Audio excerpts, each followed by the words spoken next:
ನಿನ್ನೆ ನಡೆದಿದ್ದಂತ ಘಟನೆ ಬಗ್ಗೆ ಒಂದು ಕ್ಲಾರಿಟಿ. ನಾವು ಅವನ್ನ ಫಾಲೋ ಮಾಡ್ಕೊಂಡು ಹೋಗಿಲ್ಲ, ನಾವು ಅವನಿಗೆ ತೊಂದರೆ ಕೊಡಕ್ ಹೋಗಿಲ್ಲ. ನಮ್ಮ ಕಾರ್ನ ನಿರಂತರವಾಗಿ ಫಾಲೋ ಮಾಡಿ ವಿಡಿಯೋ ಮಾಡ್ಕೊಂಡು ನಮ್ಮ ಮೇಲೆ ಹಲ್ಲೆ ಮಾಡಿದಂತವನು ಅವನೇ. ನಮ್ಮ ಮೇಲೆ ಹಲ್ಲೆ ಮಾಡಿ ನಮ್ಮ ಬಟ್ಟೆ ಎಲ್ಲ ಹೇಳ್ದು ನಮ್ಮ ಎದೆಗೆಲ್ಲ ಕೈ ಹಾಕಿ ಚಿತ್ರ ಹಿಂಸೆ ಕೊಟ್ಟು ಕಲ್ಲಲ್ಲೆಲ್ಲ ಹೊಡೆದು ಕೆಳಗೆ ಎಲ್ಲ ಹಾಕಿ ತಳ್ಳುವಂತ ಸಮಯದಲ್ಲಿ ಅಲ್ಲಿದ್ದಂತ ಪಬ್ಲಿಕ್ ನಮ್ಮನ್ನ ರಕ್ಷಣೆ ಮಾಡಕ್ ಬಂತು. ಆ ಪಬ್ಲಿಕ್ ಎಲ್ಲ ಸೇರಿ ಅವನಿಗೆ ತಳಿಸುವಂತ ಕೆಲಸ ಮಾಡ್ತು. ಒಂದು ವಾರದಿಂದ ನನ್ನ ಕಾರ್ಗೆ ಟ್ರಾಕರ್ ಹಾಕಿರ್ತಾನೆ. ನನ್ನ ಕಾರ್ ಒಳಗೆ ಒಂದು ಆಡಿಯೋ ಡಿವೈಸ್ ಇಟ್ಟಿರ್ತಾನೆ. ನಾನು ಎಲ್ಲಿ ಹೋಗ್ತೀನಿ, ಬರ್ತೀನಿ, ಯಾರ ಜೊತೆ ಮಾತಾಡ್ತೀನಿ ಎಲ್ಲಾನು ಸಹ ಟ್ರ್ಯಾಕ್ ಮಾಡ್ತಾ ಇರ್ತಾನೆ. ಕಾರಣ ನನ್ನ ಮುಗಿಸೋದಕ್ಕೆ, ನನ್ನ ಕೊಲೆ ಮಾಡಬೇಕು, ನಾನು ಇರಬಾರ್ದು.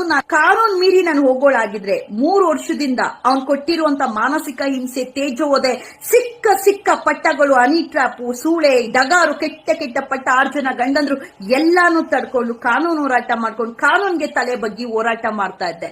ಈ ತರ ತಳಿಸ್ಬೇಕಾಗಿದ್ರೆ ಅವತ್ತೇ ತಳಿಸ್ತಾ ಇದ್ದೆ. ಆದ್ರೆ ಈ ಘಟನೆ ಅವನಾಗ ಅವನೇ ಫಾಲೋ ಮಾಡ್ಕೊಂಡ್ ಬಂದು ಅವನಾಗ ಅವನೇ ನನ್ನ ಕಾರ್ಗೆ ಟ್ರ್ಯಾಕರ್ ಇಟ್ಟಿ ಅವನಾಗ ಅವನೇ ಪಬ್ಲಿಕ್ ಅಲ್ಲಿ ತಳಿಸ್ಕೊಂಡಿರುವಂತ ಕೆಲಸ ಆಗಿದೆ. ನನಗೆ ಬನಶಂಕರಿ ಹಾಗೂ RR ನಗರ್ ಕೆಲಸ ಇರುತ್ತೆ, ಕೆಲಸದ ಮೇಲೆ ಹೋಗಿರ್ತೀನಿ. ಆದ್ರೂ ನಾನು ಹಿಂದೆ ಫಾಲೋ ಮಾಡ್ತಾ ಇರೋದು ನನ್ ಗಮನಕ್ಕೆ ಬರುತ್ತೆ. ನಾನು ಹಿಂದೆನೇ ಫಾಲೋ ಮಾಡ್ತಾ ಇರ್ತಾರೆ, ಮಾಸ್ಕ್ ಹಾಕೊಂಡು ಹೆಲ್ಮೆಟ್ ಹಾಕೊಂಡು. ನನ್ ಗಮನಕ್ಕೆ ಬಂದಾಗ ಎಲ್ಲೋ ಒಂದ್ ಕಡೆ ನನ್ನ ಸೇಫ್ಟಿಗೆ ನಾನು ಕಾರ್ ಒಂದ್ ಕಡೆ ಹಾಕಿ ಕಾರ್ ಬುಕ್ ಮಾಡ್ಕೊಳ್ಳುವಂತ ಕೆಲಸ ಮಾಡ್ತೀನಿ. ಡೈಲಿನೂ ಮಂಜುಲಿಲ್ಲ ಕಾಲ್ ಮಾಡ್ತಾ ಇರ್ತಾರೆ, ಮಾತಾಡ್ತಾರೆ. ಅದೇ ಟೈಮಲ್ಲಿ ನನಗೆ ಕಾಲ್ ಮಾಡಿರ್ತಾರೆ, ಊಟ ಮಾಡಿದ್ರ ಮ್ಯಾಮ್ ನಮ್ ಶೂಟಿಂಗ್ ಮುಗೀತು ಅಂತ ಹೇಳಿದಂತ ಸಮಯದಲ್ಲಿ ನಾನು ಇಲ್ಲೇ ಬನಶಂಕರಿ ಹತ್ರ ಇದೀನಿ, ನಮ್ಮ ಚಿಕ್ಕಪೇಟೆಗೆ ಹೋಗ್ಬೇಕು, ಸ್ವಲ್ಪ ಶಾಪಿಂಗ್ ಮಾಡ್ಬೇಕು ಅಂತ ಹೇಳ್ತೀನಿ. ಮ್ಯಾಮ್ ನಮ್ದು ಮುಗೀತು ಬರ್ತೀರಿ ಅಂದಾಗ ನಾನೇನ್ ಮಾಡ್ತೀನಿ, ಕ್ಯಾಬ್ ಬುಕ್ ಮಾಡ್ಕೊಂಡು ಮಾಡ್ತೀನಿ. ಆದ್ರೆ ದಯಾನಂದ ಸಾಗರ್ ಕಾಲೇಜ್ ಕಡೆ ಹೋಗುವಂತ ಸಮಯದಲ್ಲಿ ಬನಶಂಕರಿಯಿಂದ ಹೇಳಿ ಅವಾಗ ನಮ್ ಹಿಂದೆ ಫಾಲೋ ಮಾಡ್ಕೊಂಡ್ ಬರ್ತಾನೆ ಇರ್ತಾರೆ. ನಮ್ ಗಮನಕ್ಕೆ ಬರುತ್ತೆ, ಫಾಲೋ ಮಾಡ್ಕೊಂಡ್ ಬರ್ತಾನೆ ಇರ್ತಾರೆ, ಮೊಬೈಲ್ ಹಿಂಗ್ ಹಿಡ್ಕೊಂಡು ಹೋಗ್ತಾನೆ ಇರ್ತಾನೆ ಇವನು ಮತ್ತೆ ವಿಶಾಲ್. ಕೊನೆಗೆ ದಯಾನಂದ ಸಾಗರ್ ಕಾಲೇಜ್ ಸಿಗ್ನಲ್ ಹತ್ರ ಇನ್ನು ಹಿಂದೆನೆ ಒಂದು ಟೀ ಶಾಪ್ ಇರುತ್ತೆ, ಅಲ್ಲಿ ನಿಲ್ಸ್ಬಿಟ್ಟು ಒಂದು ಗ್ರೀನ್ ಟೀ ಕುಡಿದು ಡೈವರ್ಟ್ ಮಾಡೋದಕ್ಕೆ ಹಿಂಗ್ ರೆಸಿಡೆನ್ಶಿಯಲ್ ಏರಿಯಾ ಒಳಗೆ ಹೋಗಿ ಆ ಕಡೆ ಬರುವಂತ ಕೆಲಸ ಮಾಡ್ತೀವಿ. ಆ ಕಡೆಯಿಂದ ಬರುವಾಗ ಮತ್ತೆ ಅವ್ರ ವೆಹಿಕಲ್ ಕಾಣಿಸುತ್ತೆ, ಸೈಲೆಂಟ್ ಆಗಿ ನಿಲ್ಸ್ಕೊಳ್ತೀರಿ. ಬೇಡ ಇದು ಏನೋ ಬೇಕಂತ ಪ್ಲಾನ್ ಮಾಡ್ತಾರೆ, ನಮ್ ಸೇಫ್ಟಿ ನಾವು ಮಾಡ್ಕೊಳ್ಬೇಕು, 112 ಕಾಲ್ ಮಾಡೋಣ ಅಂತ ಹೇಳಿ ಪ್ರಯತ್ನ ಮಾಡ್ತೀನಿ. ಸರಿ, ಅವ್ರ ಗಾಡಿ ಪಾಸ್ ಆಗಿದ ತಕ್ಷಣ ನಾನು ಸಿಗ್ನಲ್ ಪಾಸ್ ಆಗೋ ಟೈಮ್ ಕರೆಕ್ಟ್ ಆಗಿ ಗಾಡಿ ಪಾಸ್ ಆಗಿರಲ್ಲ, ಅಲ್ಲಿ ವೇಟ್ ಮಾಡ್ತಾ ಇರ್ತಾರೆ. ಇಮಿಡಿಯೇಟ್ ಆಗಿ ಫೋನ್ ಎತ್ಕೊಂಡು ಕಾರ್ ಝೂಮ್ ಮಾಡಿ ಹೊಡಿಯಕ್ ಅಂತ ಬರ್ತಾನೆ. ಅಷ್ಟರಲ್ಲಿ ಡ್ರೈವರ್ಗೆ ಹೇಳ್ತೀನಿ, ಅಣ್ಣ ನಡೀರಿ ಅಣ್ಣ ಬೇಗ, ಸರಿ ಇಲ್ಲ ಹುಚ್ಚ ನನ್ ಮಗ ಅಂತ ನಾನೇ ಹೇಳ್ತೀನಿ. ಅವಾಗ ಹೋಗುವಂತ ಸಮಯದಲ್ಲಿ ಬ್ರಿಡ್ಜ್ ಕೆಳಗೆ ಹೋಗಿ ರೈಟ್ ಟರ್ನ್, ಯಾರಬ್ ನಗರ್ ಅಂತ ಬರುತ್ತೆ, ಟರ್ನ್ ಮಾಡುವಂತ ಸಮಯದಲ್ಲಿ ಅಲ್ಲಿದ್ದಂತ ಒಂದು ದೊಡ್ಡ ಕಲ್ಲೆತ್ತಿ ಕಾರ್ ಮೇಲೆ ಹಾಕ್ಬಿಡ್ತಾನೆ. ಕಾರ್ ಗಾಜೆಲ್ಲ ಪುಡಿ ಆಗುತ್ತೆ. ನಂದು ಮತ್ತೆ ಲೀಲಾ ತಲೆ ಇರುತ್ತೆ, ನಾವ್ ಹಿಂಗ್ ಬಗ್ಸ್ಕೊಂಡಿದ ತಕ್ಷಣ ಮುಂದೆ ಬಂದು ಹೊಡಿಯುತ್ತೆ. ಮಂಜಣ್ಣನ ತಲೆಗೆ ಹೇಟ್ ಬಿದ್ದಿದೆ.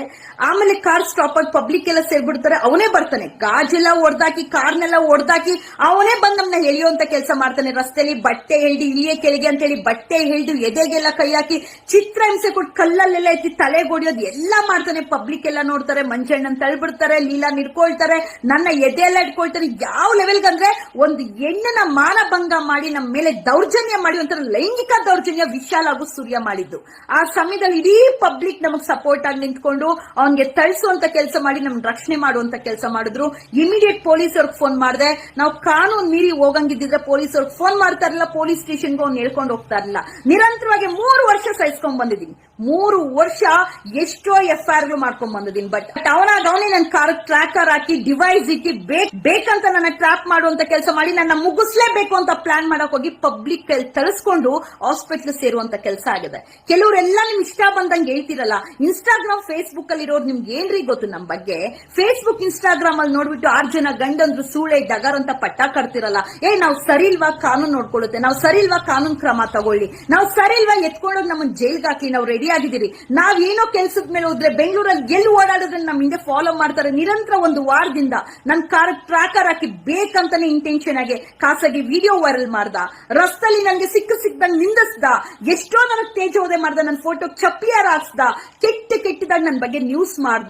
ಏನೇ ಅನ್ಲಿ ಪ್ರತಿ ಒಂದಕ್ಕೂ ತಡ್ಕೊಂಡು ತಾಳ್ಮೆ ಕಾನೂನು ಹೋರಾಟ ಅಂತ ಪ್ರತಿ ಒಂದು ಘಟನೆಯನ್ನು ತಗೊಂಡೋಗಿ ಜಡ್ಜ್ ಮುಂದೆ ಹೇಳುವಂತ ಕೆಲಸ ಜಂದೆ. ಆದ್ರೆ ನಿನ್ನೆ ಅವನನ್ನ ಕೊಲೆ ಮಾಡಕ್ ಬಂದವನು ಅಲ್ಲಿ ಮಂಜುಲಿಲ್ಲ, ನೀವಲ್ಲ ನನಗ್ ಟಾರ್ಗೆಟ್, ನನಗೆ ಅವಳು ಟಾರ್ಗೆಟ್, ನನಗೆ ಅವಳು ಬೇಕು, ಅವಳನ್ನ ನಾನು ಸಾಯಿಸ್ಬೇಕು ಅಂತ ಹೇಳಿ V2 ಸೂರ್ಯ ಹಾಗೂ ವಿಶಾಲ್ ಇವರಿಬ್ರು ಕೊಟ್ಟಿದ್ದಂತ ಚಿತ್ರ ಹಿಂಸೆ ಕಿರುಕುಳ ಅಲ್ಲೆಲ್ಲ CCTV ಫುಟೇಜ್ ರೆಕಾರ್ಡ್ ಆಗಿದೆ. ನಾವು ಹೋಗಿಲ್ಲ, ಅವ್ರು ನಮ್ಮ ಹಿಂದೆ ಫಾಲೋ ಮಾಡ್ಕೊಂಡ್ ಬಂದ್ರು. ನಾನು ಹೋಗ್ತಾ ಇದ್ದಂತ ಕ್ಯಾಬ್ ಕೊಡಿದ್ರು, ಆದ್ರೆ ನಮ್ಮನ್ನ ರಕ್ಷಣೆ ಮಾಡಿದ್ದು ಅಲ್ಲಿರೋ ಎಷ್ಟೋ auto drivers, cab drivers, public ನಮ್ಮನ್ನ ರಕ್ಷಣೆ ಮಾಡಿದ್ರು, ನಮ್ ಜೊತೆ ನಿಂತ್ಕೊಂಡ್ರು, ಪೊಲೀಸ್ ಸ್ಟೇಷನ್ಗೂ ಬಂದ್ರು. ಅವ್ನ್ ಮಾಡಿದಂತ ಕರ್ಮ ಅವನೇ ಅನುಭವಿಸ್ದ. ಮುಚ್ಕೊಂಡು ಅವ್ನ ಕೆಲಸ ಅವ್ನ್ ಮಾಡ್ಕೊಂಡಿದ್ರೆ ನಮ್ ಕೆಲಸ ನಾವ್ ಮಾಡಕ್ ಬಿಟ್ಟಿದ್ರೆ ಇದೆಲ್ಲ ಬರ್ತಾ ಇತ್ತ? ಎಷ್ಟಂತಾರಿ ಸಹಿಸ್ತಾರೆ ಹೆಣ್ಮಕ್ಳು, ಎಷ್ಟಂತಾರಿ ಕಾನೂನು ಹೋರಾಟ ಮಾಡ್ತಾರೆ. ನಿರಂತರ 15 FIR ಮಾಡಿಸಿದೀನಿ, PCR ಮಾಡಿಸಿದೀನಿ, ಡಿಫಾರ್ಮೇಶನ್ ಕೇಸ್ ಹಾಕಿದೀನಿ. ಆದ್ರೆ ಅವ್ನಿಗೆ ಬುದ್ಧಿ ಬಂದಿಲ್ಲ ಅಂತಂದ್ರೆ ಏನ್ ಮಾಡ್ಬೇಕು? ಮಾಡಿದ್ದುಣ್ಣೋ ಮಾರಾಯ, ಕರ್ಮ ಯಾರನ್ನು ಬಿಡಲ್ಲ, ಕರ್ಮ ಕಾಣದೆ ಬಿಡಲ್ಲ. ನಾನ್ ತಪ್ಪು ಮಾಡಿದ್ರು ನನಗೂ ಶಿಕ್ಷೆ ಆಗಿ ಕಾನೂನ್ಗೆ ತಲೆ ಬಗ್ಸ್ತೀನಿ. ಬಟ್ ಅಲ್ಲಿ ಎಲ್ಲಾ ತರ ವಿಡಿಯೋ ಫುಟೇಜ್ ಇದೆ. ಯಾರ್ ಕಾರ್ನ ಫಾಲೋ ಮಾಡ್ಕೊಂಡ್ ಬಂದ್ರು, ಯಾರ್ ಕಾರ್ನ ಅಡ್ಡ ಹಾಕಿದ್ರು, ಯಾರ್ ಕಾರ್ ಕ್ಯಾಮ್ರಾ ಇಟ್ಕೊಂಡು ನಮ್ಮ ಮೇಲೆ ಅಲ್ಲೇ ಮಾಡಿದ್ರು, ನಮ್ನ ಏಕಾಏಕಿ ನನ್ ಜೊತೆ ಇದ್ದಂತ ಅವ್ರಿಬ್ಬರ ಮೇಲೆ ಅಲ್ಲೇ ಮಾಡುವಂತ ನೆಸೆಸಿಟಿ ಏನಿತ್ತು? ಮಂಜು ನಮ್ ಕುಟುಂಬದಲ್ಲಿ ಒಬ್ರು ಅಂತ ಹೇಳ್ಕೊಂಡು ನಾವ್ ಅಷ್ಟು ಒಂದು ಪ್ರೀತಿ ಬಾಂಧವ್ಯದಿಂದಿದ್ದೀರಿ. ನನ್ನ ಮೇಲೆ ಇರುವಂತ ದ್ವೇಷಕ್ಕೆ ಅವ್ರ ಮೇಲೆ ಅಲ್ಲೇ ಮಾಡಿ, ನಮ್ ಬಟ್ಟೆ ಇದು ಮಾನಭಂಗ ಮಾಡಿ, ಲೈಂಗಿಕ ದೌರ್ಜನ್ಯ, ಎದೆಗೆ ಕೈ ಹಾಕ್ತಾರೆ. ಎಷ್ಟು ವಿಕೃತವಾಗಿ ಮೆರೆದಿದ್ದಾರೆ ಅಂದ್ರೆ, ಕೆಲವರೆಲ್ಲ ನಮ್ ಪರಿಚಯನೇ ಇರಲ್ಲ. ಇನ್ಸ್ಟಾಗ್ರಾಮ್, ಫೇಸ್ಬುಕ್ ಅಲ್ಲಿ ಸೂಳೆ, ಡಗಾರು, 6 ಜನ ಗಂಡಂದ್ರು, ನೀನೇ ಸರಿಲ್ಲ ಅಂತೆಲ್ಲ ಕಮೆಂಟ್ ಆಗ್ತಿರಲ್ಲ. ನಿಮ್ ಮನೇಲೂ ಹೆಣ್ಣು ಮಕ್ಳಿದ್ದಾರೆ, ನಿಮ್ಮ ಮನೇಲೂ ಹೆಣ್ಣು ಮಕ್ಳಿದ್ದಾರೆ. ನಿನ್ನೆ ನಡೆದಿದ್ದ ಘಟನೆ ಇಷ್ಟೇ. ಏಕಾಏಕಿ ಅವನೇ ನಮ್ ಕಾರ್ ಫಾಲೋ ಮಾಡ್ಕೊಂಡ್ ಬಂದ.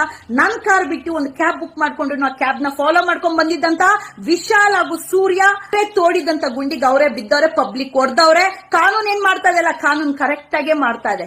ಕಾನೂನು ಇರೋದಕ್ಕೆ ಇಲ್ಲಿವರೆಗೂ ನಾನು ಕಾನೂನು ಹೋರಾಟ ಮಾಡ್ಕೊಂಡ್ ಬರ್ತಾ ಇದ್ದು. ಕರ್ಮ ಯಾರನ್ನು ಬಿಡೋದಿಲ್ಲ, ಅವನ್ ಮಾಡಿದ್ದ ಅವ್ನ್ ಅನ್ಭವಿಸ್ಲಿ. ನಮಗೊಂದೊಂದು ಏಟು ಹಾಕಿರುವಾಗ ನಮ್ಮ ಮೈಯಲ್ಲಿ ರಕ್ತ ಬರುವಾಗ 2-3 ವರ್ಷಕ್ಕೆ ಮುಂಚೆ ಎಷ್ಟು ಜನ ನಿಂತಿದ್ರಿ ನಮ್ ಸಪೋರ್ಟ್ಗೆ? ಎಷ್ಟು ಜನ ಬಂದ್ ನಿಂತಿದ್ರಿ? ಯಾರು ಬಂದಿಲ್ಲ. ಇವತ್ತವರೆಗೂ ಈ 3 ವರ್ಷದಿಂದನು ನಾನೇ ಫೇಸ್ ಮಾಡ್ಕೊಂಡು ಕಾನೂನು ಹೋರಾಟ ಮಾಡ್ಕೊಂಡ್ ಬರ್ತಾ ಇದೀನಿ. ಇವತ್ತು ಯಾರು ಬಂದಿಲ್ಲ. ಎಷ್ಟೋ ಜನ ಎತ್ತು ಬಿಟ್ಟ. ಇವತ್ತು ಇವನೇ ನನ್ನ ಡೈರೆಕ್ಟ್ ಆಗಿ ಟಾರ್ಗೆಟ್ ಮಾಡಕ್ ಬಂದಿ, ನನ್ನ ಕಾರ್ ಟ್ರ್ಯಾಕರ್ ಹಾಕಿ, ನನ್ನ ಕಾರ್ ಆಡಿಯೋ ಡಿವೈಸ್ ಇಟ್ಟಿ ನನ್ನ ಕೊಲೆ ಮಾಡಕ್ ಪ್ಲಾನ್ ಹಾಕಿದ್ದಂತ V2 ಸೂರ್ಯ, ವಿಶಾಲ್